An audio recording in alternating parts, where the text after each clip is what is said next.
Абхазия готовится к празднованию 30-й годовщины победы в Отечественной войне народа Абхазии. В преддверии праздника во всех районах проводятся работы по благоустройству памятников, парковых зон, зданий и сооружений. Из резервного фонда правительства были выделены 11 миллионов рублей на ремонт фасада здания Генпрокуратуры и строительство парковки. Здание требовало капитального ремонта, штукатурка отслаивалась, висели провода. Проводится полная отбивка штукатурки, отслоившиеся слои все удаляют. Приходится снимать все кондиционеры, опять потом заново вешать, потому что при их наличии невозможно качественно выполнить работы.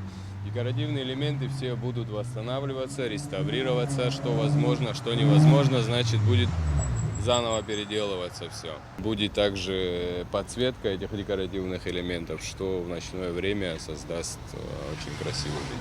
Генеральным подрядчиком работ выступает компания «Универсал Строй», заказчиком УКС. Средства выделены из резервного фонда Кабинета министров на капитальный ремонт и благоустройство. Получается, выделено порядка 11 миллионов рублей.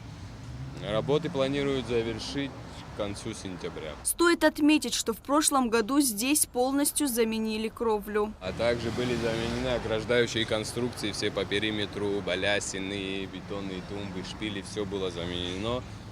Кровля протекала, кровлю давно не делали, шифер свое уже отжил. И пришлось заменить всю кровлю со стропильной системой, со всеми вытекающими.